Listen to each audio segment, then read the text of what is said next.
a little bit. It's gonna be good. I heard some of it. There he is. Good morning, brother. How you doing, man? Happy holidays. Oh wait, let me turn him on. There you go. There you go. We can hear you now. All right. So Frankie McJohn joining us now in the Zoom room. We're waiting for Jason J, as Tyler was just saying, because thank you guys for actually allowing us to have the KWM world premiere of your new jam. Right on. Thanks, man. Okay, so Jason J is going to be here momentarily. What was it like to kind of like get together and collaborate? Because like Guam musicians, there's no drama. Everybody's cool. They're playing with each other. Even people like from different musical genres. You get the metal guys. Well, every once in a while collaborate with the guys who are into country western, and you get spoken word artists play with other artists. What was it like to actually kind of like learn and trade off and create something with Jason? I think it came organically. A lot of it was it was somewhat natural. Jason and I have known each other for, I would say over 15 years now. And we've just been, we've always had the idea of working with each other, just never actually happened. But with technology nowadays, it makes it a lot easier, a whole lot easier. Okay, so there is a good point. Were you guys actually in the room, in the same space, and able to like kind of like vibe off each other, or did you guys kind of do like, okay, I'm gonna put something on SoundCloud and I'll WhatsApp you guys in MP3 and we'll kind of go like back and forth? It was like, or he's been staying in LA for almost 10 years, I believe now, 8 years, something like that. So yeah, it was more like, hey, I have this idea, send it to you. Let me know what you think. He had an idea about it, sent it back, and we just kind of MP3'd each other back and forth. Nice. Send the project back and forth. So, yeah. Can you tell us what's typically your creative process when it comes to writing a song? Like a lot of people say they start either with a hook, or you have like the melody in your head, or you have like the main riff, or do you actually start with the lyrics and kind of build the music around that? It really depends, but sometimes it's, for me more, it's I have guitar parts that I work with first.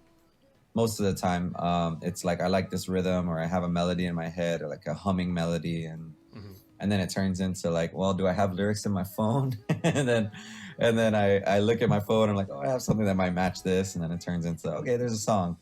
But this one actually in particular was more, I had the lyrics first, and then I came home. I was actually at a laundromat. We'll probably talk about that when we get into it. But I was at a laundromat. And I wrote like a verse at the laundromat because I was staring at the dryer spinning.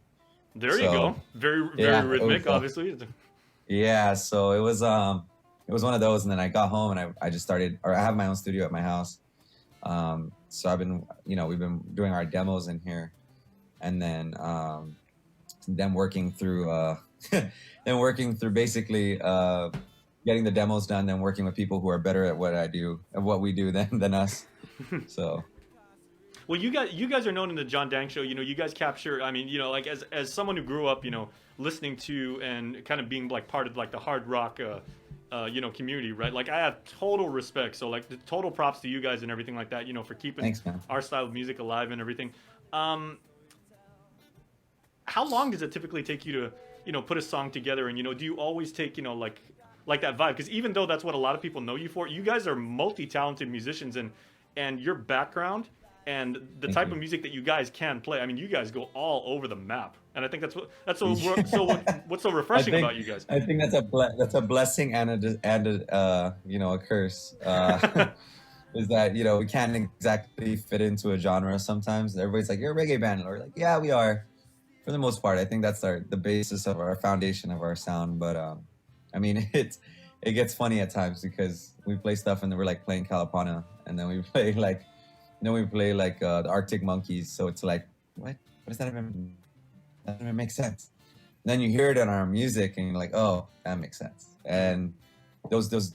I grew up with my dad, and my dad was like James Taylor, and like Loggins and Messina, and America, and like that kind of music. So I was always like, I loved folk, and it's weird. That's why like songs like Paycheck or. It's you can't explain it. It's like there's ska, but there's folk, and then there's, island or reggae.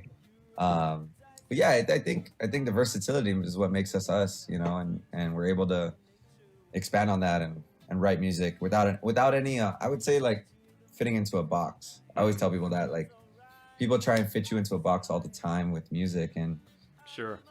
Well, I'm glad you touched on that because your lineage and your musical pedigree. I mean, everybody knows like what your family's been able to do, and everyone has like so much infinite respect, yeah. um, for the generation that came before. But how does it feel now to be a role model? Because you guys have been in the game, like for a while, and now you guys are at that point in your careers where so many people have seen you, so many people, they share your music, they talk about you guys on social media now, and now there's a new generation of musicians that you guys are inspiring to pick up the instrument or to write a song, or to try and share some feeling that they've got inside them.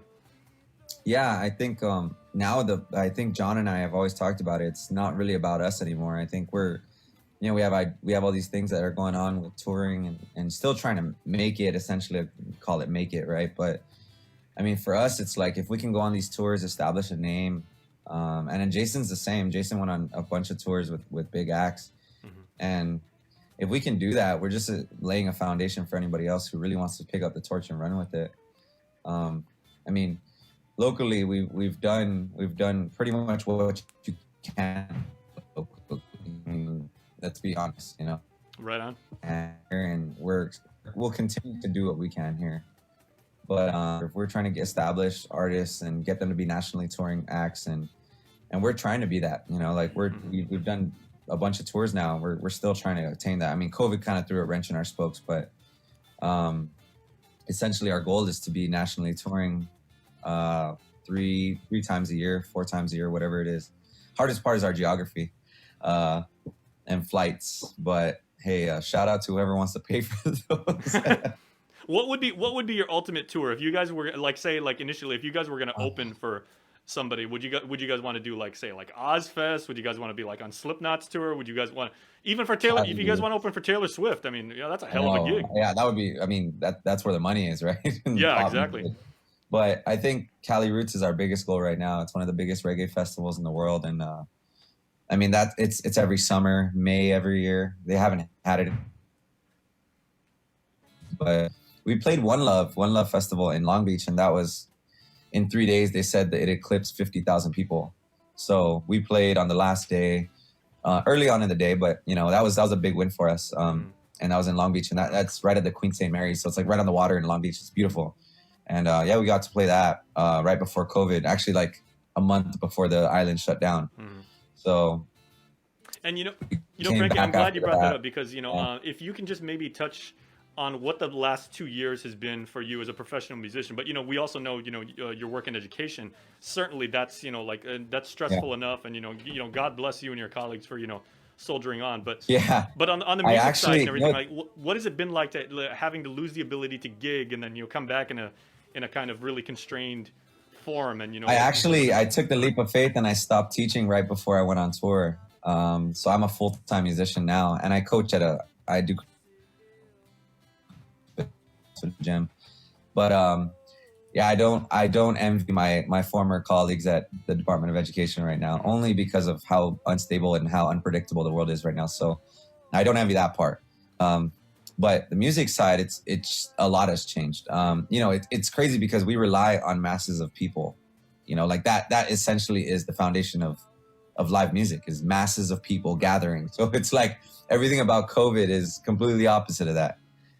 Spaced out, small groups of people, so it's kind of one of those things where it's like, how do you navigate those fields? And on Guam especially, it's been a little, I wouldn't say micromanaged, but a little bit more microscopic because, we're smaller. Everything is a little bit blown out. I wouldn't say blown out of proportion. Everything is a little more microscopic in terms of what we look at in terms of numbers and masses to people, and it's way more controlled, which is a good and a bad thing, can be, right? But for the most part, it's changed a lot of how we play a lot of shows. We haven't even actually had anything close to what we're used to in terms of a crowd, stuff like that. So a lot has changed. I think, we were also apprehensive getting together to write music during the lockdown because we were like, we should all stay away from each other. So we invested in, we took up some of the money that we had left over, and it wasn't a lot, but we invested in, production gear, like stuff to produce at home. So all five of us, sorry, all five of us can send each other things and work around that. And that's kind of what we've come to, is where we're okay with getting together and stuff. You know, everyone's a lot safer about getting tested and making sure we're not going into the studio together when we're sick or if we're not feeling well, stuff like that. But it has changed. And you know, on that note, I know because I had the Definitely. pleasure of interviewing you with Nestor Locanto a few months ago when you know, you kind of like you know, Yeah. broaden your horizons, and I mean, some people might call it like side hustle, but you know, you're using your gift and your passion. You know, you wrote that piece of Yeah. music for Calvo's that they wound up using.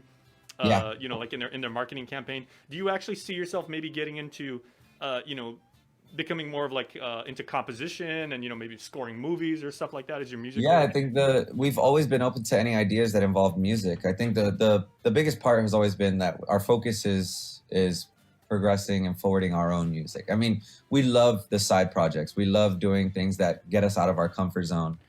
But the side projects are always fun, and those are things that challenge us. Like it's almost as if it's an assignment, you know, in school. Like you can be the best poet in your English class, but when your teacher asks you to write a novel or write a short story, Hmm. it challenges your thought process and I also think more so challenges your process in writing. Like we don't write the same way we would for our songs that we did for the Cowboy song, because you have guidelines, you have a bunch of these things, you know, and we have things that we need to meet, and it forces us to think outside the box. I think we don't take those jobs all the time, and there are times where we have turned them down only because we didn't feel like the fit was right, or we didn't get what we're worth, essentially what we thought in terms of money. But you know, that's all side parts. All right, so I think we have Jason J coming in the Zoomer. There we are. Hold on, right before we start, because the hour Yeah. is about to turn. Oh, okay. And joining us now, we do have Jason J. Yep. Jason, Hi. half a day. Off the day. What's going on, my brother? There we go. Just running some last minute errands before the Thanksgiving festivities. Please don't tell me Yeah. you're not getting your turkey just now. No. I'm just getting some paper towels and stuff like that. Oh, hey, there you go. I haven't gotten my potatoes yet for mashed potatoes, so I'm slacking. Well, hey, well, you know what? We're having our my holiday one lunch here at job. KUM. I'm always the guy that signs up for ice and paper products. So, like, I'm that guy. My God. Yeah. My God. Yeah, just sometimes I kind of wish I didn't, because you wind up spending like $80 on napkins. But, you know, that's a completely different, like, you know, that's a different conversation. But, Matt, we're glad we have the two of you here. And, Jason, we were just talking with Frankie about, you know, about music, what, you know, the life of an artist is like and everything like that. But we're so happy that you guys allowed us to debut the collab that you guys have made. So can you break down the song for us, and, you know, what's it about? What's the theme? And, you know, what are people going to take away from it? Oh yeah, Jay, go ahead. Oh, me? Okay. No, I think you should do it. This is the feature on the track. Yeah, go ahead. Okay. You go. No, so the song's called "Taking Off with Me." It's our first single in 2 years, actually, our first set of new music besides the Cowboys commercial. But it's our first bit of new music in 2 years, and I think the song's about not missing an opportunity. I think that during times like this, it was kind of relevant in that way. You know, it's almost as if like if COVID taught us a lesson, it's that there are extreme uncertainties in life, and it basically highlights the idea of By the time this rocket if there's takes an idea you off, have, or if there's I'm an open on my- opportunity, if there's something presented to you, if there's anything that could be a positive in your life, you don't want to miss it. So I think the song essentially highlights, you know, taking every opportunity and not taking it for granted, and just being real with yourself and other people around you about things that are positive, and going in that direction, as opposed to being pessimistic and looking at the bad of it and anything. I think this song highlights, you know, hey, don't miss the boat, you know, like get on that boat and go, just do things, take advantage of it, and don't take life for granted. I think that was what, you know, the thought process when we went into writing it. I was trying to convey that to Jason in my eclectic, weird way, but it worked. It worked, obviously. So the song is done. Yeah. But yeah, it's kind of it's around that realm of don't miss the opportunity. Don't take life for granted, and make things happen for yourself. I think sitting around and not doing anything about life is what can feel like, especially with the pandemic and stuff like that. So All right, so yeah. so Jay, of course, it is a holiday. Do you want to send building on this message of positivity and everything like that, to send kind of like the good vibes to friends and family back here? Yeah, of course. I'm thankful for all my family and friends back home. I missed you guys. It's a different kind of world we're living in now, but we just gotta be grateful for what we have, and just strive to be better in everything else we do, and create, make something of yourself. Very cool. Well, you guys, your art is going to be on display right now. So here is the new collaboration between Jason J and Frankie McJohn, the John Dank Show. Island favorites, man. We can't wait to play this for you guys. So here is the KUAM world debut of their new jam. Enjoy. Woohoo!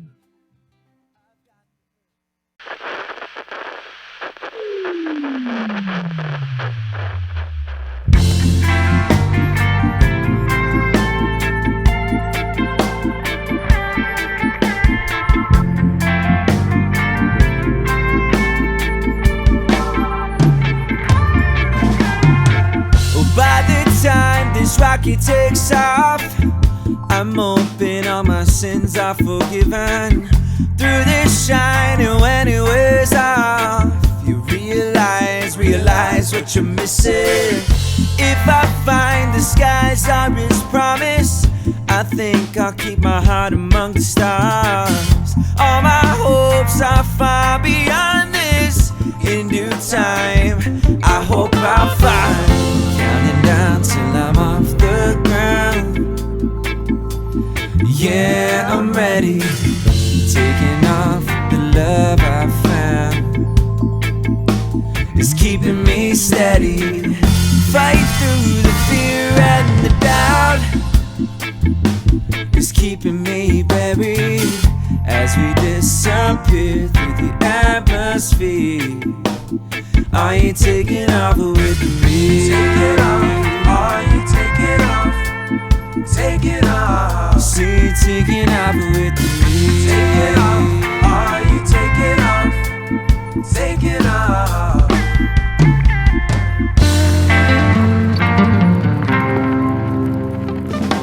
Oh yeah.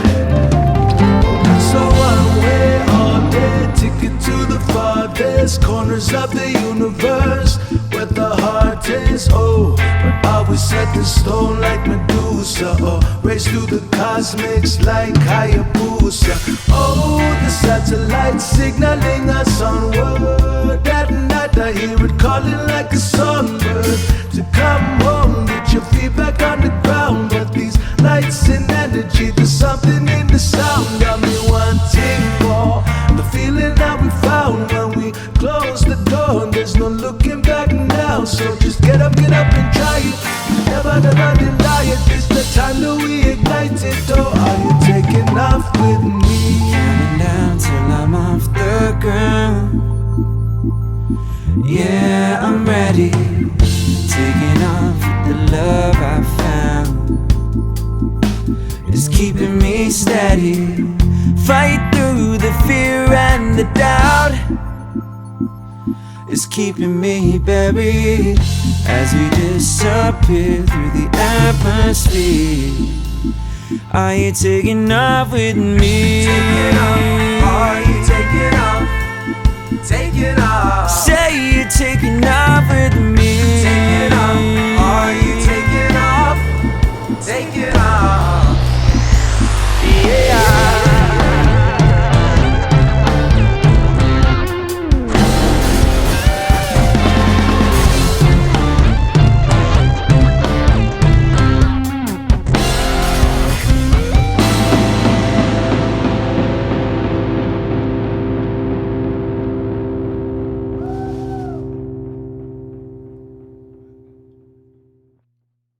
New local music, The John Dang Show, and Jason J joining us in the Zoom room right now to talk more about that. You guys, that was awesome.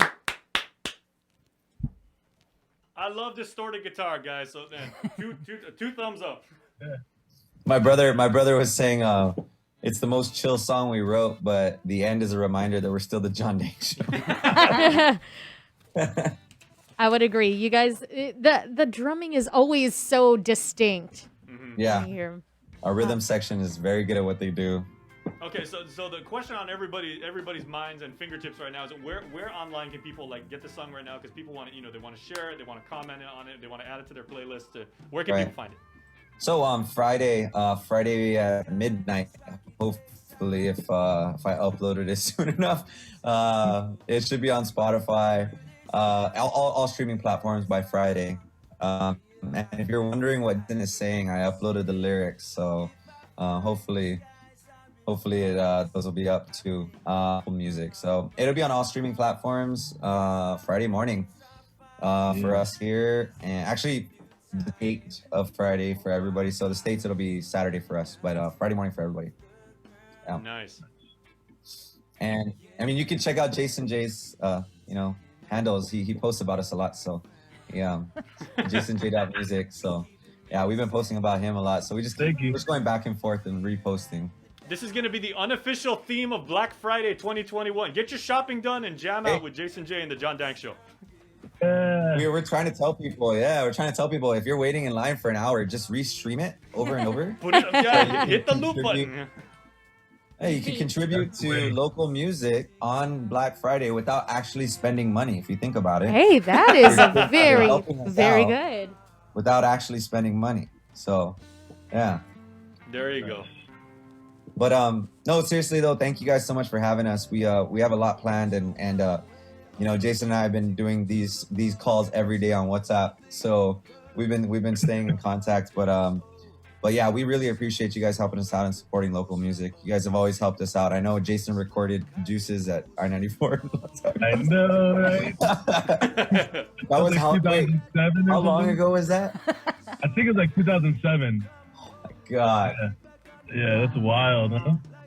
Yeah, Chris Barnett's on vacation, but I'm sure he's got like a ton of stories that he could like share about like the both of you, share with you and about you guys. Definitely. Yeah. Oh man, that's funny. Because then we came in and recorded with I believe it was the first album. We actually went in there, did a live local Fridays before we actually recorded our album. So I think there were recordings of our songs before we actually recorded our songs. And you guys were playing that. I know Andy was playing it for so long, and I'm like, Andy, we recorded the song. Stop playing the live version. I was giving him such a hard time. And he goes, no, our version's better because it's like before you guys like perfected everything. And I was like, well, because you know how they do it. You got the recorded version, then you've got the live one, then you've got the acoustic, and you just keep, it's in the zeitgeist forever. I always gave him a hard time. I'm like, bro, you don't like the album? Is that what it is? Just tell me you don't like the album. But we really appreciate the both of you guys for just like getting together on this and letting us like give it to our audience and everything like that. We can't thank you guys enough, and happy holidays to the both of you and your families, man. From all of us here at K-Wave. Likewise. Happy Thanksgiving. Guys. All right. Appreciate you guys. All right, be safe, guys. We'll talk to you soon. Take care. Take care. All right, and sit tight, everybody, because the link will continue. We got more stuff coming up. Stay tuned.